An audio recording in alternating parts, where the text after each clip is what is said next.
Hello, everybody. Are you all here to hear about cats? I hope. All right. Excellent. We're here to talk about cats. We're actually here to talk about the future of internet policy, which is not necessarily distinct from cats, and we will share about that. So I am Diane Tate. This is Chris Riley. We both work at Mozilla. Mozilla is a big fan and friend of ForwardJS. This is, I think, like my 5th ForwardJS conference. And I'm just going to say a few words about what I do at Mozilla and then allow Chris to introduce himself. So I've had 3 different roles at Mozilla. I've worked on a program for startups that we had, open source startups.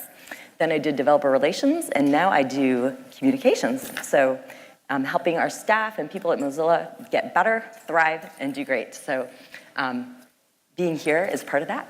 So my colleague Chris will introduce himself.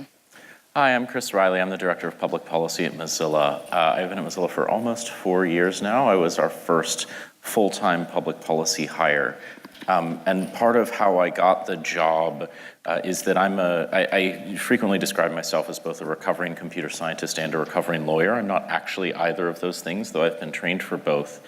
And I went into law and policy because when I was getting my doctorate in computer science, I was reading about the way the Digital Millennium Copyright Act, or DMCA, was being interpreted, reading a lot of books by Larry Lessig in the early 2000s. Some of you, I'm sure, have heard of him. And I decided that rather than go be a computer science professor, which had been my trajectory and my plan until then, I was too bothered by the way law and policy were being viewed and interpreted, and wanted to put myself in a position to help shape that. Because I think it's too important to everything that you are doing, everything that we are doing as a technology community, if these laws and regulations are developed and applied in a way that interferes with innovation, that interferes with the as Jonathan Citrain would put it, generative environment that we have, then all we're doing is just going to be frustrated and blocked, and we can't realize any of the awesome benefits that technology and the internet have to offer us. So anyway, that was a bit of a segue into how I got to where I am. But I think that the story that shaped my career will continue to shape how engineers and developers view law and policy for years to come. We've seen some really high profile and interesting incidents over the past few years. In 2013, NSA contractor Edward Snowden revealed a broad swath of surveillance programs that the US government was using to collect data on people all around the world. And the reaction from the technical community was quite severe. No one had any idea that these things were going on. And the challenge now is these are laws that are directly affecting our use and our experience of the internet. And these are societal problems that are being created by and can only be ultimately resolved by law and policy.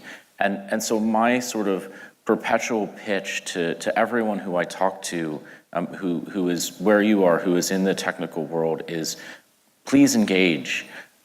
Because I've dedicated my career to this, and I'm not asking those of you in the room here to do that, but we need engagement from technical people in order to help advise our members of Congress and other governments around the world when things like the Snowden revelations come up, when things happen like the FBI looking at the iPhone used by the San Bernardino shooter and trying to break into that. And then the FBI goes to Apple and says, hey, get into that phone for me. These raise incredibly technically sensitive questions that ultimately get studied by lawyers and policymakers who don't understand the technology. And that clash, that collision, is why we're seeing more and more of the things that I work on today in national and global news, and why all of you, your voices and your perspectives are needed in my world in order to get the outcomes right. Yay. So let's listen. Thank you, Chris.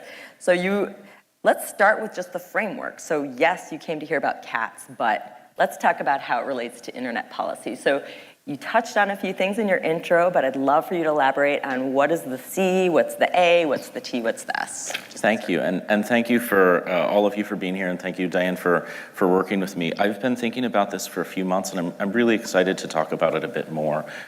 So I mentioned Ed Snowden and surveillance. I mentioned the iPhone and encryption. These issues are pretty widely discussed now. So are some other things that you may be aware of, like net neutrality, which Mozilla has been working on for years, or copyright and patent, which are also issues that are very, very resonant with the technical community and the way that we not only build software, but also build businesses on top of that. I'm not going to talk about any of those today. So I'll talk a little bit about security at the end, but what I want to talk to you about are the things that you're going to be reading about in the news in 2 years. The 2 to 10 year time horizon for policy, the groundwork is being laid now. These discussions are starting now, and the topics that will be decided and debated by governments in that 2 to 10 year time frame are incredibly complex technical topics. And I have this line in my LinkedIn bio where what motivates me is the belief that if policymakers don't get it when it comes to technology and the internet, then we're going to lose what we have.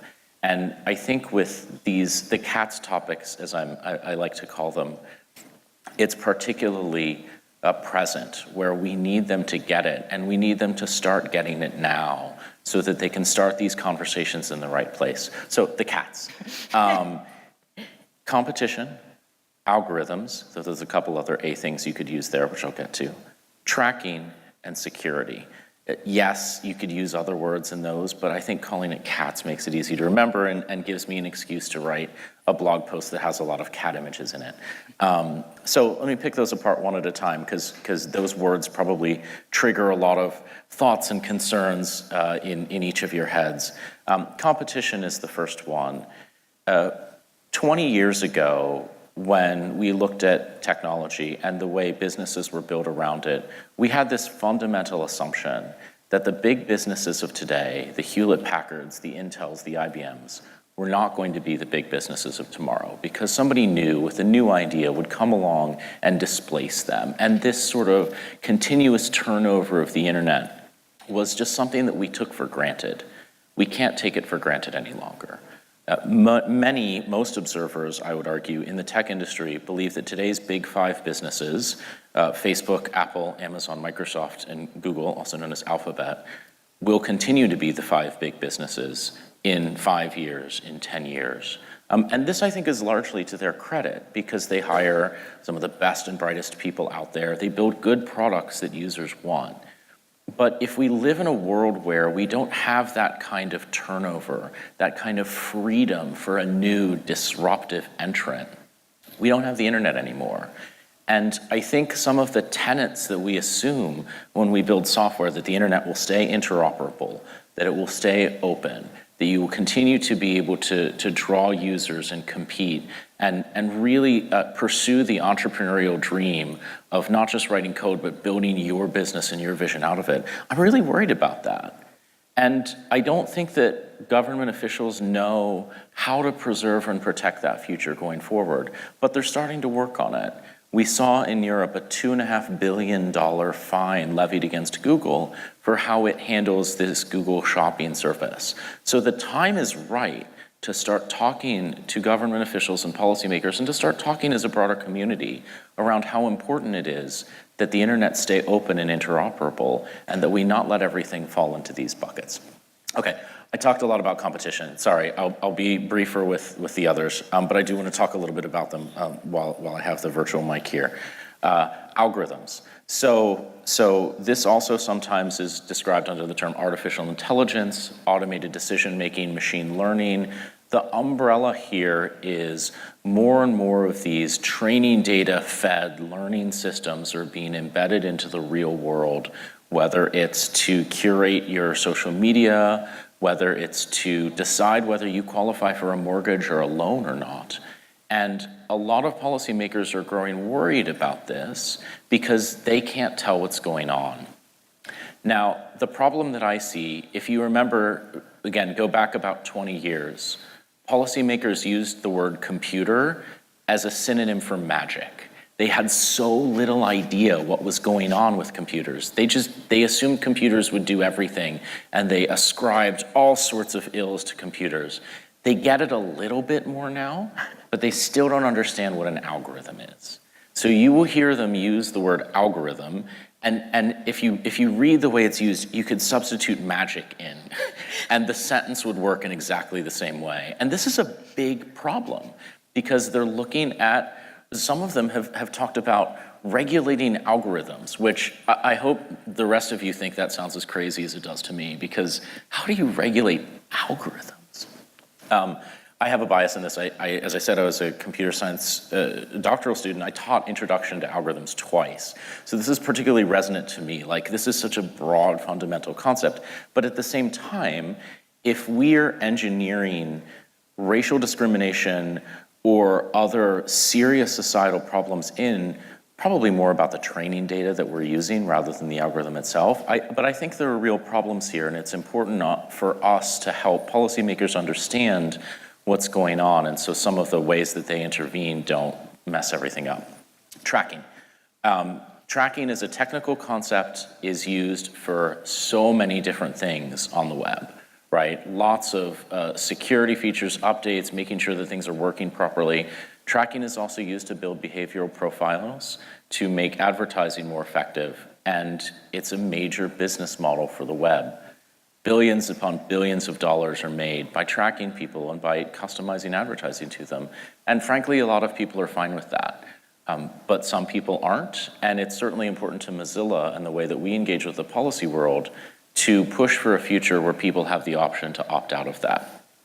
The problem, though, is that we, again, have this technical lack of understanding and collision and tension brewing between businesses who have so much of their revenue built on behavioral advertising and on the way these systems are tracking people, and policymakers who are trying to end all of those practices. They basically say they want all tracking to go away tomorrow, which is completely impossible and in fact not desirable, particularly when you think about the kind of tracking that is more functional in nature and less behavioral.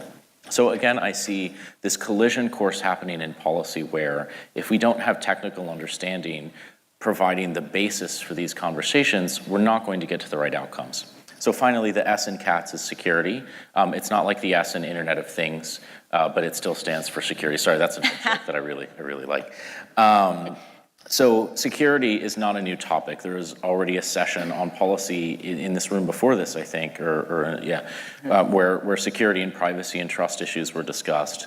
So although you may think security is not a new topic in the policy world, I believe it still is. And I think a big part of that is that so many policymakers, when they talk about security or cybersecurity, as they call it, or sometimes just cyber, which still grates on me, they're thinking about attacks. They're thinking about hackers operating out of Russia and China. They're thinking about nation-state level attacks. And so the cyber discussion is a military discussion. They're not talking about how we actually secure systems. It is a heck of a lot easier and cheaper to attack than it is to defend. Anyone who's done any security engineering knows that. And yet at the same time, we have more policy, more resources, and more energy going into attack than we do into defense, especially at the government level. That's going to continue to be a problem for years. And it's little wonder with that kind of disparity why we don't have a more secure ecosystem. So those are my cats that I think will shape the future of conversations that we will have for the next decade. Thank you. So we will dive into those a little bit more. We're going to start, though, with us. So hopefully, you mentioned net neutrality earlier. This is an issue that's timely. So let's start with that and say, how does this timely issue fit into this framework? I could guess, but I want you to answer. And what kinds of things should the folks in this room, should engineers be considering around net neutrality? What's their role in this? Yeah, so it's a great question. Net neutrality is an issue I've personally been working on for about a decade now, actually. It's been around for quite a while. And it started out as this incredibly technical conversation about how packets are ordered and prioritized, and this tension, this collision between broad words like discrimination and things like the fact that congestion doesn't matter, unless you hit certain utilization levels. Anyway, I don't want to get too deep diving into it, but the principle behind net neutrality, particularly for those of you who aren't aware of this, is that your internet service provider, your local network operator, should not make a decision for you about what your internet experience should be like. They should not block content that you want to access. They should not speed up or slow down certain applications or services. You should be in the driver's seat for how you experience the internet. So it is a variant of a competition question, right? And the reason I say that is that the biggest losers in a world without net neutrality are the startups. They're the small tech companies, they're the independent developers who are running websites, who need to be able to reach people, and who might, in fact, I would argue, will be discriminated against by some of these network operators. Now, the big tech companies, they can negotiate, they can find a way, but the little guys are the ones who will get struck by this. Net neutrality is a different issue because it exists in the messy telecommunications world. So the kinds of remedies that we talk about, the way that we fix net neutrality is different than the way we need to fix competition on a different landscape for reasons I won't bore you all with now. But so I would say it's sort of a spiritual, maybe a cousin, but different from the way that I'm thinking about competition today. Thank you, that's helpful. So this is a new framework for most folks. So if you had to pick CATS, if folks leave today with one of these acronyms, what should they prioritize? What should they be thinking about if they had to pick one? I think these are all of equal importance. So I'm going to sort of cheat on that and say, instead of picking one, find what is closest to the technical work that you're doing or closest to the issue that you feel passionate about. One thing I find, not just with technical people who engage in the policy world, but with all kinds of policy people, is trying to think about all of these issues and work on all of them at the same time is overwhelming.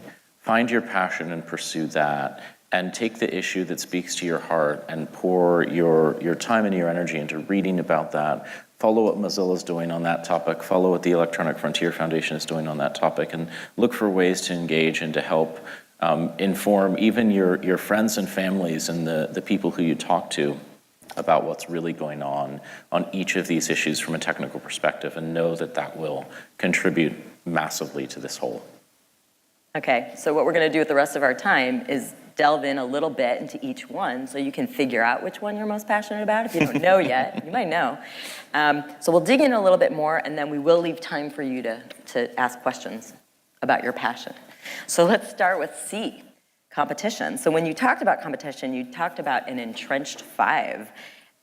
So it's clear centralization is emerging in tech. We kind of know who some of these players are, but it's not new to business. We've heard of other industries with consolidation. So what can we learn from other industries? What lessons do we have from outside of tech to guide us as we think about policy in a centralized market? I think that's a very good question, and it's not one for which there's an easy answer. One of the observations that I have made over the past year is there are many people in the policy world in the United States who are worried about competition and antitrust everywhere.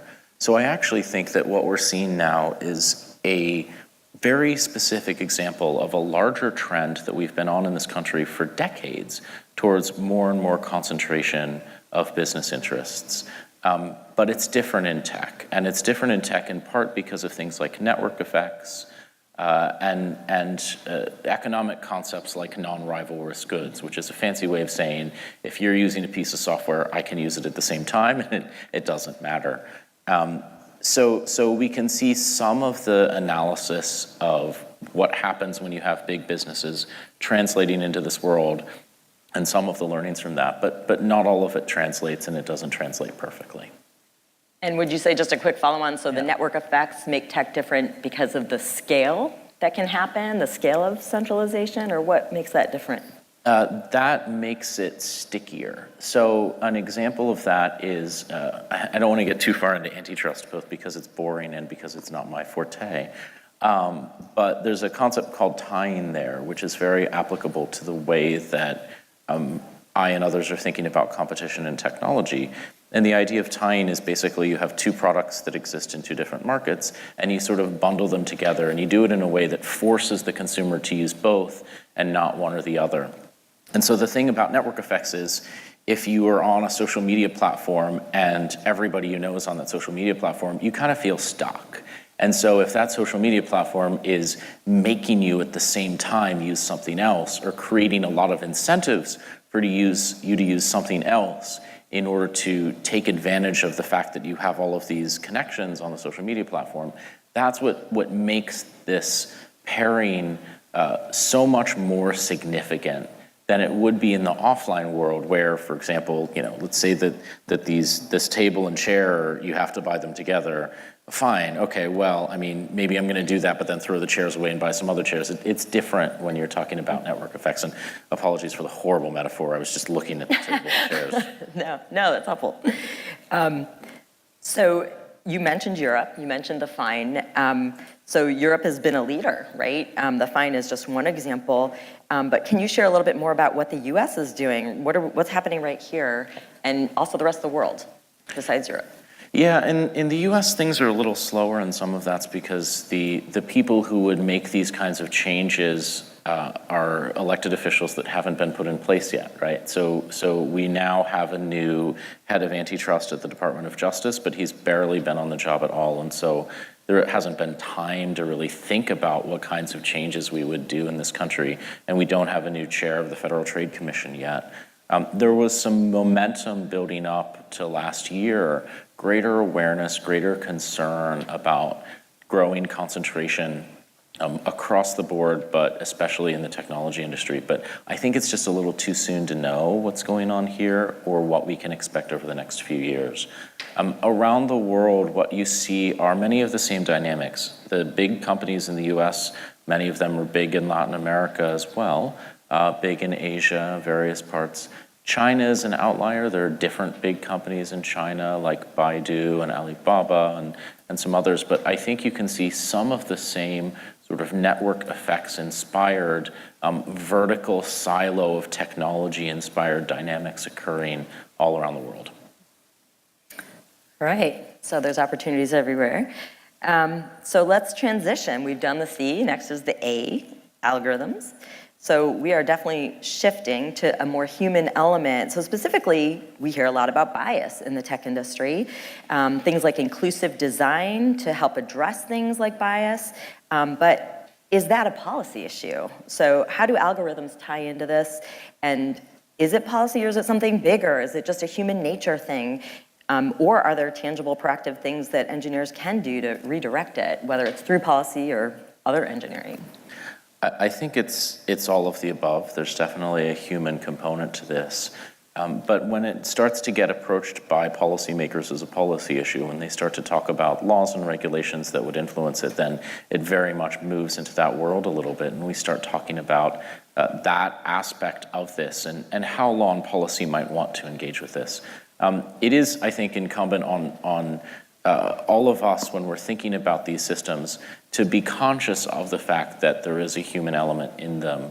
And that's part of why this is such a frustrating conversation for me with governments right now, because they're talking about the algorithms, and it's really less about the algorithms and more about the data sets, right? When you have something that's machine learning driven, the algorithm itself might be relatively straightforward. I mean, how many of these things are based at the end of the day on some version of the Bayesian formula that says when you see a few things together followed by another thing, it's likely to be repeated, feed training data into it, and bam, you have a machine learning algorithm, one that works pretty well, actually.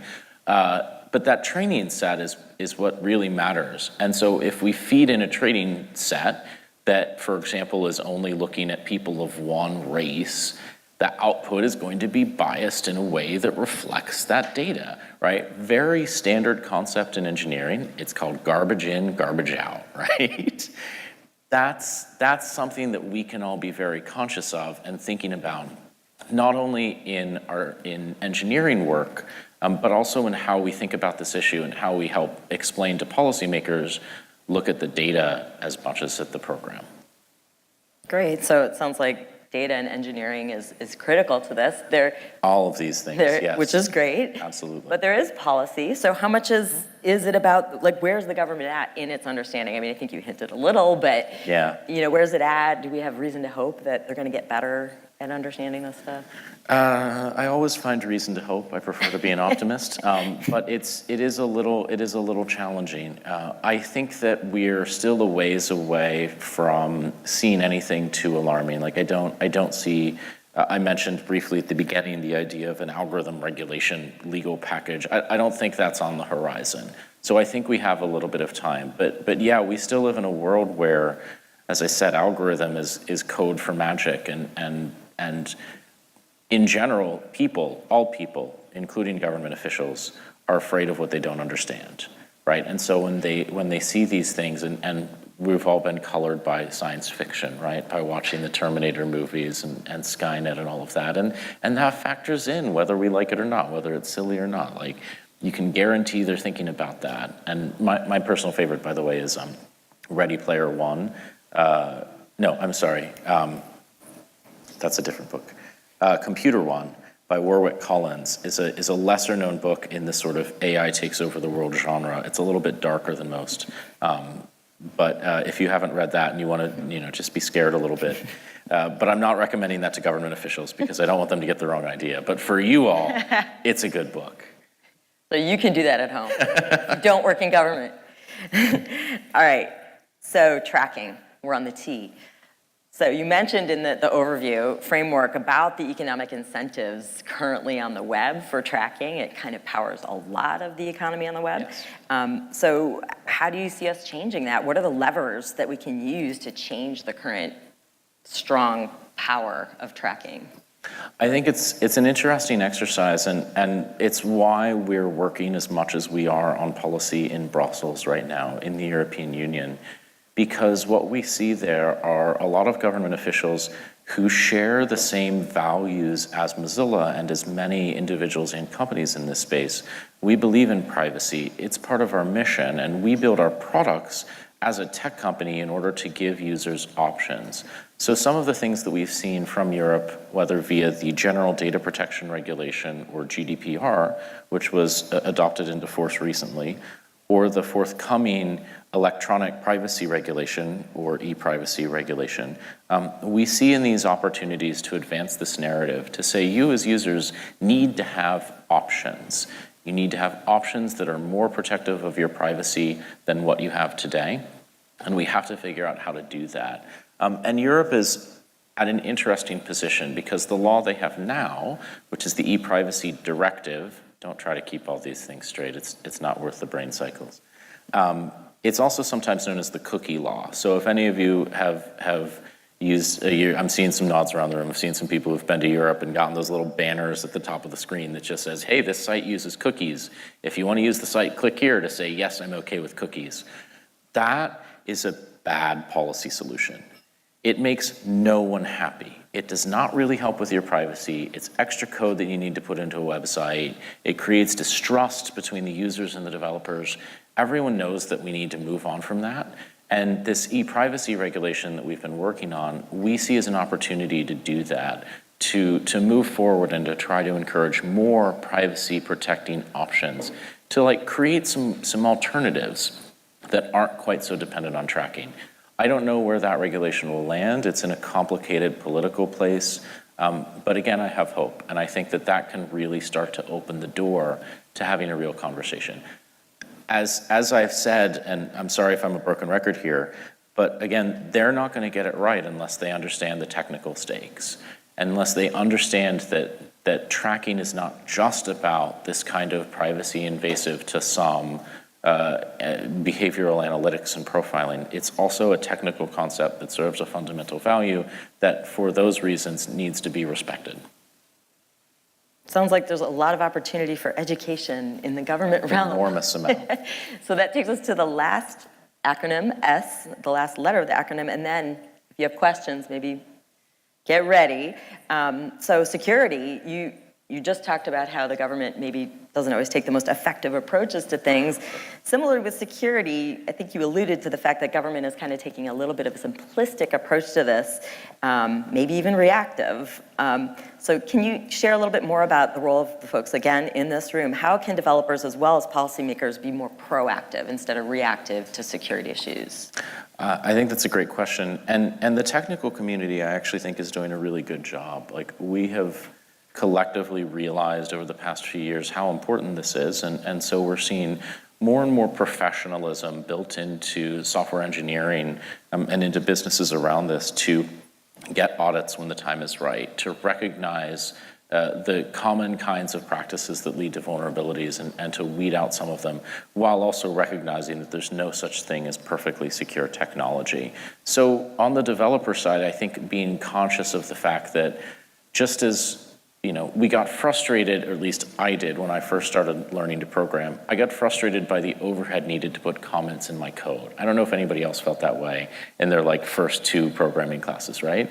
But you learn, you have to do that. And you have to do that because you're going to go look at that code later and you want to remember why it does this. And other people are going to look at that code too. And I think as a technical community, crossing that same kind of threshold of understanding that we need to think not just about how to make this code work, but how to make it work securely, that's the threshold that we're making great progress to, frankly. So I'm not too worried about developers being proactive. I think that's in a good place. But I am definitely worried about policymakers being proactive and about investing in security and in making sure that systems are secure, making sure that the government systems are secure, because frankly, they're not. And they need to prioritize this more than they have been. And I think a lot of people know that, but it hasn't happened yet. Well, let's get a little happier. Let's talk about cats. So we're going to open it up now. So we've shared the framework. We've shared a little bit of some issues around these. What questions do you have? Right there. I don't know if, do we need to direct Q&A to a mic or anything like that? Is it? Yeah, okay. I'll repeat the question. Yeah, we can repeat the question too. I want to know, how do you see big data sets, algorithms, and competition really affecting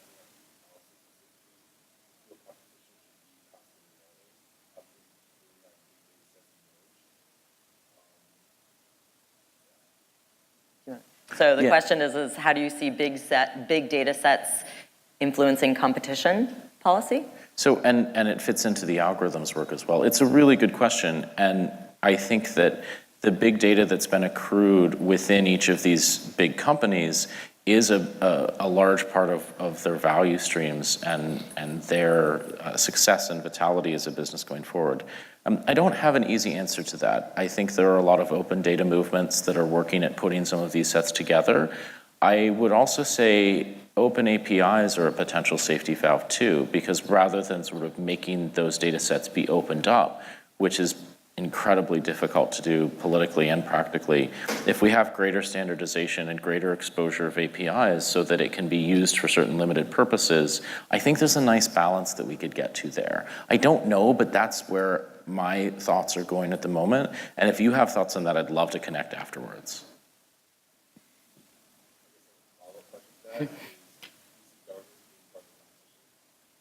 Being part of the competition? So do you see governments being part of the competition? I don't think they can keep up.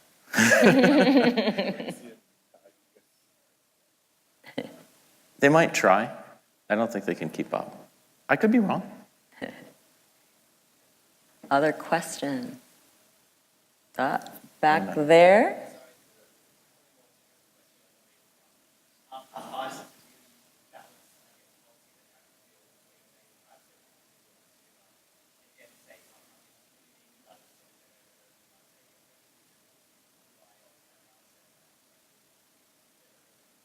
Right. I mean, that's the million-dollar question. Yeah. Wait, just repeat the question for the folks on the stream. How do you balance the privacy of the individual against the functional utility of these large data sets and the analysis and tracking that goes into them for the business models? That is the million-dollar question. And so my two-part response to it is, first of all, that individual privacy is individual, right? Not everyone cares, and this is a common fallacy in privacy dialogues, right? Privacy protecting and preserving doesn't mean there is no data collected about you. It means you have an option. You have an option that may have some trade-offs associated with it, but you have an option. And that, I hope, is the key to unlocking that and achieving the right kind of balance. If we figure out what that option looks like and how to make that option sustainable from a business perspective, that's where things get interesting. And I don't know what that looks like yet, but that's where I think we can start to find that balance. But that's also part of why this is in my 2 to 10 year policy window. It's going to take us a couple years before we experiment with enough things to try to figure out how to get that right. Maybe 1 or 2 more before lunch. Back there.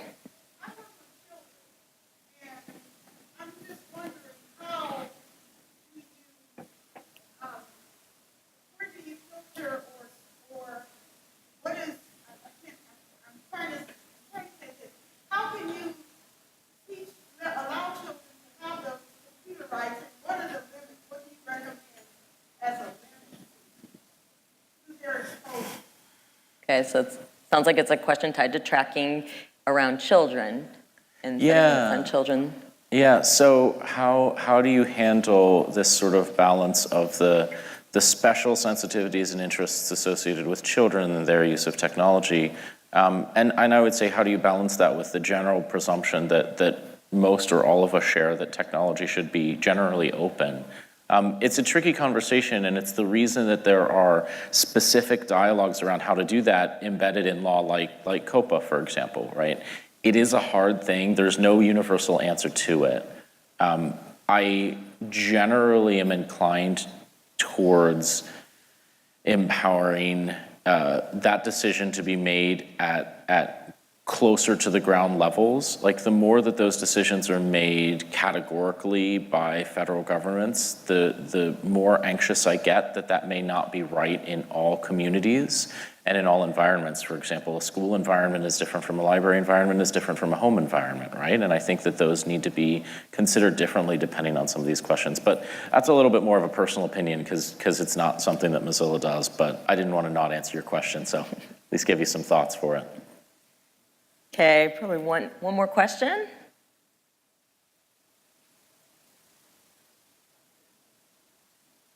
Competition, algorithms, tracking, security. So don't forget about the cats. Oh, we've got one Final more. question. Before though, just for those of you who are interested, like if you want to figure out how to get involved, I do tend to tell people to engage on social media. There are great dialogues that happen on Twitter and on Facebook around these issues. And of course, follow Mozilla, go to our website, sign up for our mailing lists. The Electronic Frontier Foundation is like a block away from here, and they've been doing great work on these issues for decades. I made some of my transition into policy by being an intern there in 2005, which feels like forever ago now. But anyway, just a suggestion before I forget. Yeah? I guess it kind of goes into tracking and security.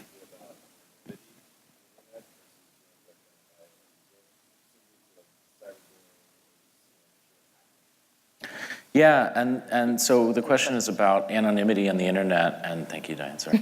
And how does that play into things like cyberbullying and hacking and security?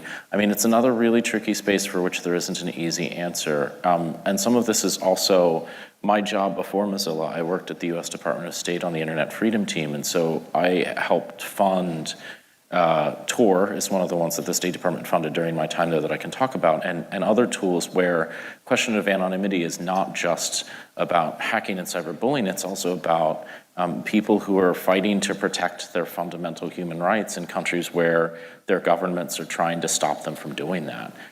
So I tend to be a big believer in making sure that people have the tools that they need to communicate securely and anonymously for situations such as that. Now, there are a whole host of other complex problems that we need to be working on as a community on a whole host of different layers, but from the purely like, what do we do with the tools? Deep believer in secure communications and people's ability to express themselves, because some people need that or their lives are in jeopardy. So the work is important. Thank you for coming. Thank you all.